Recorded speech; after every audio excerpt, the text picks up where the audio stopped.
துறைக்கு போனாலும், ஒரு ஆர்டிஓ ஆபீஸ்ல, ஒரு காவல்துறையில, ஒரு ரிஜிஸ்டர் ஆபீஸ்ல, எந்த துறைக்கு நீங்கள் போனாலும் ஒன்று பணம், இன்னொன்று ரெக்கமெண்டேஷன். இல்லை என்றால் அந்த அறிமுகம், ஒரு ஆஸ்பத்திரி போனா கூட ஒரு ரெக்கமெண்டேஷன் வேணும். இல்லை என்றால் அளவழிக்கப்படுகிற மக்கள் ஏராளம். அறிமுகம் தேவை. தெரிந்த யாரோ ஒரு தேவை. யோசித்து பாருங்கள். அப்படியானால் இந்த பூமியிலே எல்லாருக்கும் அறிமுகம் இருப்பது இல்லை, எல்லாருக்கும் எல்லாம் தெரிவது இல்லை.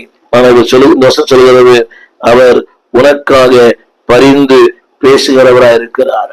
இன்றைக்கு நமக்காக பரிந்து பேசுகிற மக்கள் இருக்கலாம், ஆனால் எதிர்பார்ப்போடு கூட எதிர்பார்க்கிறார்கள். இன்றைக்கு இந்த கட்ட பஞ்சாயத்து பண்ற எல்லாருமே அவருடைய எதிர்பார்ப்பு அதிகம், அவங்களுடைய டிமாண்ட்ஸ் ரொம்ப அதிகம். ஆனால் இவர் தெரியுமா, உங்களுக்காக he knows my weakness, என்னோட பலவீனம் தெரியும், என்னுடைய பலம் தெரியும், என் குறைகள் தெரியும், என் குற்றங்கள் தெரியும். இருந்தாலும் அவர் எனக்காக பரிந்து பேசுகிற நல்ல ஒரு வழக்கறிஞராய் இருக்கிறார். அந்த வசனம் சொல்கிறது, பிதாவிடத்துல பரிந்து பேசுகிறதாய் இருக்கிறார். நிகழ்காலத்துல என்னை கேட்டுக்கொண்டிருக்கிற அன்பு தேவ பிள்ளையே, இஸ் a good advocate.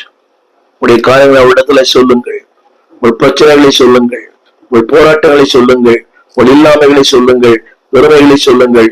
அவர் உங்களுக்காக வழக்காடுகிற நல்ல வழக்கறிஞர், அட்வொகேட். மூன்றாவதாக எஸ், சொல்லப்பட்ட ஒரு வார்த்தை, அவர் யார் என்று சொன்னால் சேவியர். சொன்ன இரக்கமுள்ளவர், வழக்காடுகிறவர், ரட்சகர். அந்த வார்த்தையை நான் படிக்கிறேன், கேளுங்கள். ஏசாயா புஸ்தகம் 19ஆம் அதிகாரம் 20ஆம் வசனம். அதில் ஒரு வார்த்தை சொல்லப்பட்டிருக்கிறது, அவர் விடுவிக்கிறவர். அந்த வார்த்தை படிக்க கேளுங்க. எகிப்து தேசத்தின் சேனைகளின் கர்த்தருக்கு அடையாளம் சாட்சியமா இருக்கும். அங்கே சொல்லப்பட்டிருக்கிறது, ஒடுக்கிறவர்கள் நிமித்தம்.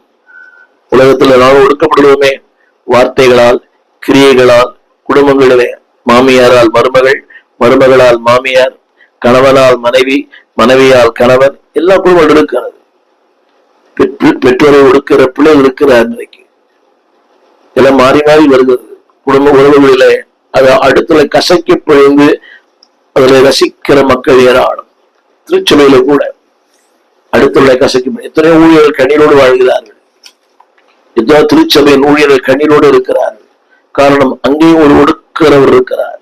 அவருடைய பிரசங்கத்தை, அவருடைய வார்த்தைகளை யோசித்து பாருங்கள். நீண்ட கால அனுபவம் உள்ளவர் அவர். அவருக்கு அவர் செல்வாக்கு உள்ளவர். பணபலம், ஆழ்பலம், உடல் பலம் எல்லாம் இருக்கிறது. எனவே அந்த ஊழியனை கசக்கி